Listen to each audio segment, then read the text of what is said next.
नमस्ते, कैसे हैं आप सब लोग? ब्यूटीफुल सक्सेस स्टोरी लेकर के आई हूँ। बहुत ही अच्छी और बहुत ही डिफरेंट और बहुत ही ब्यूटीफुल सक्सेस स्टोरी है। कहाँ घुमा दी मैंने।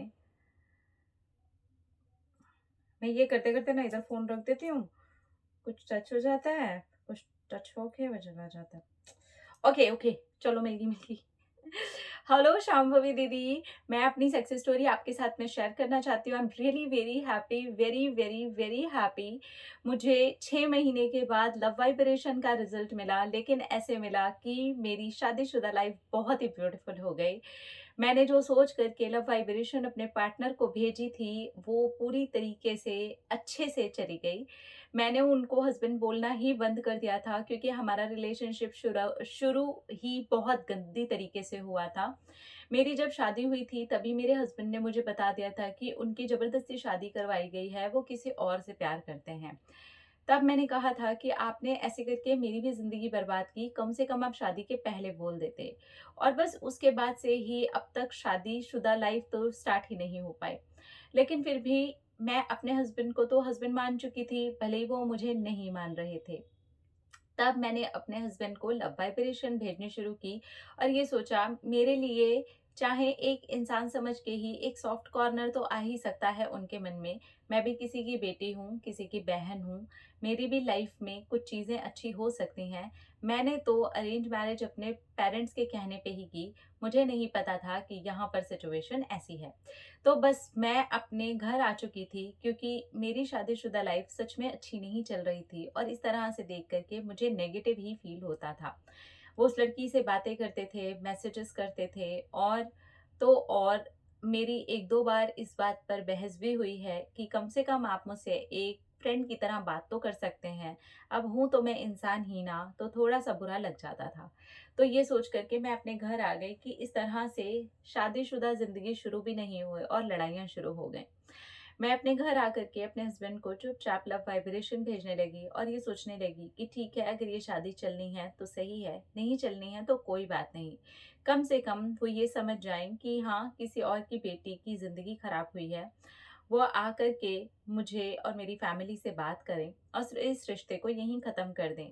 मेरा उनके साथ जो भी कार्मिक है, वो सब कुछ अपने आप ही रिमूव हो जाए और सब कुछ अच्छा हो जाए।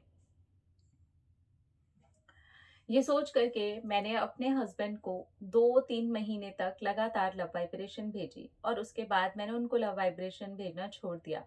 मेरे मन में से ये आवाज़ आ रही थी कि सब कुछ ठीक हो चुका है और अब आप देखो कि कैसे सब कुछ ठीक हुआ।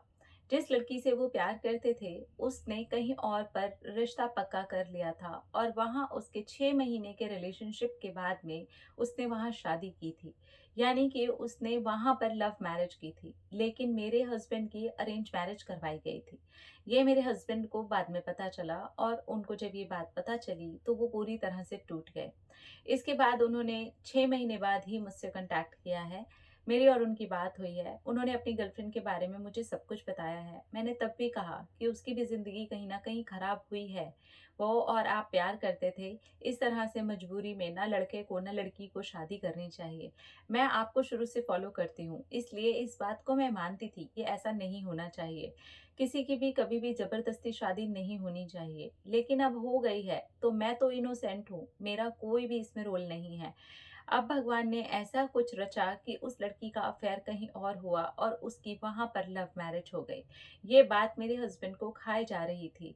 तब मैंने अपने हस्बैंड से बहुत ही प्यार से बात करी और उनको ये कहा कोई बात नहीं। उसने लव मैरिज करके मैरिज की है।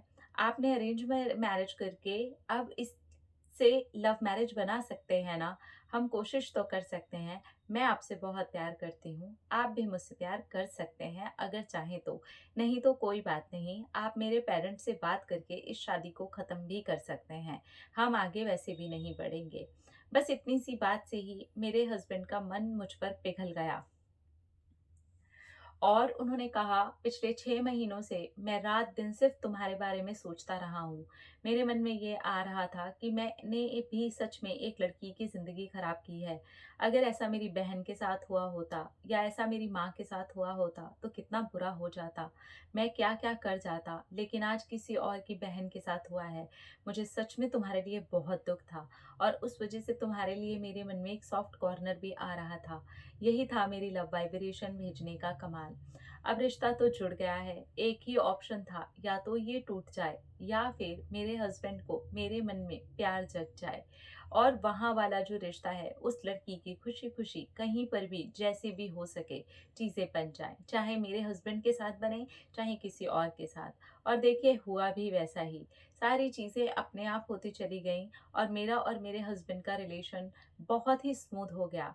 अब तो हम ऐसे रहते हैं जैसे शायद लव मैरिज करने वाले भी ना रहते हों, क्योंकि हम अरेंज के बाद इतने लंबे गैप के बाद में एक दूसरे को समझने की कोशिश कर रहे हैं।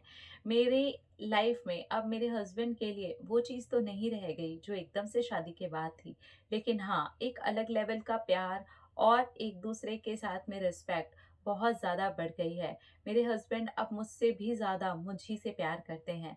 वो अब मेरी बहुत केयर करते हैं, मेरी बहुत इज्जत करते हैं और वो ये बोलते हैं कि अगर मेरी गर्लफ्रेंड से भी मेरी शादी हो गई होती तो शायद इतना खुश मैं नहीं होता जितना तुम रखती हो मुझे। और तुम्हारे साथ में जो मेच्योरिटी लेवल मुझे फील होता है वो सच में उसके साथ इतने साल के रिलेशन में भी फील नहीं हुआ। और इतना बोल करके ही उन्होंने मुझे ये भी कहा कि वो अपनी गर्लफ्रेंड को ब्लॉक कर चुके हैं।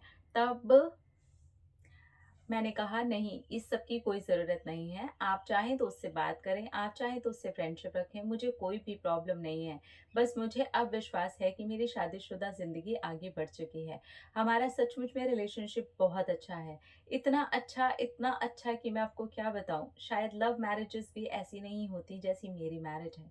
I am really very happy. Love vibration ने तो बहुत मैजिकली मेरी लाइफ में काम किया है और जिन 6 महीनों में मैंने लव वाइब्रेशन छोड़ दिया और ये डिसाइड कर लिया कि ठीक है अब जो होगा देखा जाएगा, उसके बाद ही मेरे हस्बैंड के मन में मेरे लिए इतना सारा प्यार जागना स्टार्ट हो गया और वो मुझे इस दुनिया की सबसे बेस्ट लेडी भी समझते हैं। सच में आपकी टीचिंग्स ने मेरी लाइफ पूरी तरह से बदल दी है। इसी बीच में ये शादी के बीच हुआ तो लगा कि कितना बड़ा डिजास्टर आ गया, जबकि मैं लॉ ऑफ अट्रैक्शन फॉलो कर रही हूँ। उसके बावजूद भी मेरी लाइफ में ये हुआ है। एंड सी क्या हुआ, अब देखो शांभवी दी, आपको कैसा लग रहा है सुन के? प्राउड तो हो रहा होगा ना? Thank you thank you thank you. बिल्कुल मुझे आप पर प्राउड हो रहा है, बिल्कुल मुझे बहुत खुशी है आपके लिए कि आपने इतनी पॉजिटिविटी के साथ, इतनी मिच्योरिटी के साथ इतनी डिफिकल्ट सिचुएशन संभाली है। उसके अंदर भी आपने प्यार भरा है, भले ही वो रिश्ता टूटे, भले ही वो रिश्ता बने, भले ही कुछ भी हो, थोड़ी सी नेगेटिविटी होते ही आपने अपने आप को संभाला है और संभालते हुए आपने लव वाइब्रेशन भेज करके सारी चीजों को छोड़ा है। I am so proud of you sweet heart. I am really very happy for you कि आपकी मैरिड लाइफ बहुत स्मूथ और बहुत ब्यूटीफुल हो गई, जैसी शायद लव मैरिजेस में भी नहीं होती शादियां, वैसी आपकी शादीशुदा जिंदगी है। I am so proud of you.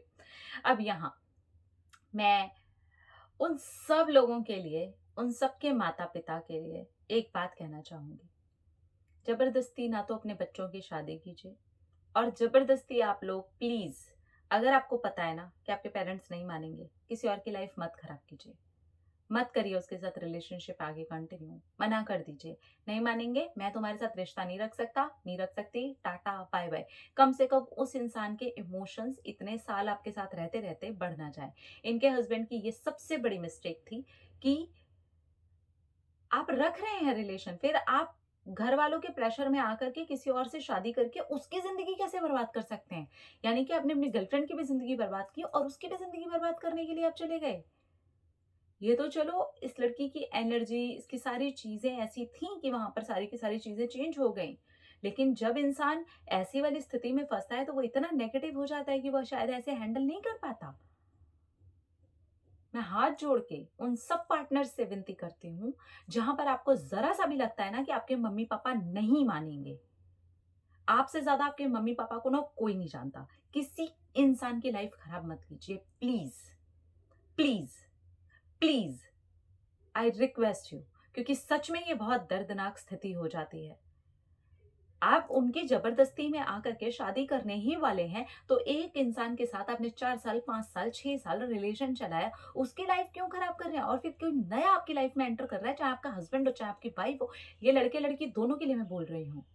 अगर दोनों में से आपको पता है कि आपके पेरेंट्स ऐसे हैं, मत कीजिए ना किसी और की ज़िंदगी बर्बाद। बोल दो, "भई मेरे से नहीं हो रहा ये प्यार-व्यार, मैं तुम्हारे साथ किसी भी रिलेशनशिप में नहीं जा सकती क्योंकि फाइनली जब टाइम आएगा शादी का, तो मैं अपने मम्मी-पापा की एकदम चरणों में गिर कर के ना माफ़ी माँग के ये बोलूँगी, जहाँ बाँधना है बाँध दो, जहाँ करनी है कर दो, जिसको लाना है ले आओ, जहाँ भेज देना है भेज दो। मत करो, प्लीज़ मत करो। ज़रा इतना सा भी अंदाज़ा है ना, मम्मी-पापा नहीं मानेंगे, किसी और की ज़िंदगी मत खराब करो। चलो ये तो बहुत अच्छा हुआ कि उस लड़की को कहीं और प्यार हुआ, उसने कहीं और लव मैरिज कर ली। इट्स गुड, यहाँ फिर भी एक रिलीफ है कि इस लड़की के को भी एक प्यार भरी लाइफ मिल गई, इस हस्बैंड को भी एक प्यार भरी लाइफ मिल गई, उस लड़की को भी एक प्यार करने वाला हस्बैंड मिल गया, उसको भी एक प्यार करने वाली वाइफ मिल गई। लेकिन जब ऐसे सीन नहीं हो पाए तो एक साथ कितनी सारी लाइफ्स खराब। क्यों? क्योंकि उस वक़्त आपके इमोशन बहुत हाई थे। अरे देख लेंगे, देख लेंगे, देख लेंगे, मेरे पापा मान जाएँगे। नहीं भाई नहीं। आपको एकदम लगता है कि मान जाएँगे, और मैं उन पार्टनर से भी कहूँगी, जहाँ आपको लग रहा है ना मेरे पार्टनर के पेरेंट्स नहीं मानेंगे, एकदम 100 कदम पीछे रहो। भई देख लो, पहले मना लो, पहले तुम सब सही कर लो। मैं ज़बरदस्ती इस रिश्ते में नहीं आऊँगी। मैं ज़बरदस्ती इस रिश्ते में नहीं आऊँगा। अगर हमारे इमोशंस बहुत ज़्यादा आगे बढ़ गए और तुमने तब हाथ-पैर खड़े कर दिए, तो फिर मैं क्या करूँगा? तब मैं क्या करूँगी? इसलिए मैं आप सबसे हाथ जोड़ के विनती करती हूँ, प्लीज़ ज़रा-सा भी अंदाज़ा है आपको अपने पेरेंट्स का और आपको अपने पार्टनर के पेरेंट्स का, निकल जाइए। Please, please, please, please, I request you, because it's really painful, it's not good. Anyway, मैं इनकी लेकिन शादीशुदा ज़िंदगी के लिए सीरियसली खुश हूँ और इनके किए गए प्रयासों के लिए भी सीरियसली खुश हूँ। Hats off to you sweetheart, आपने बहुत अच्छे से बहुत डिफ़िकल्ट सिचुएशन में हैंडल किया है, मेंटेन किया है। Thank you, thank you, thank you. अपना-अपना रखिए ख़्याल, अपने-आप से कीजिए ढेर सारा प्यार ताकि वो अट्रैक्ट करे ढेर सारा प्यार। I love you all. Tata.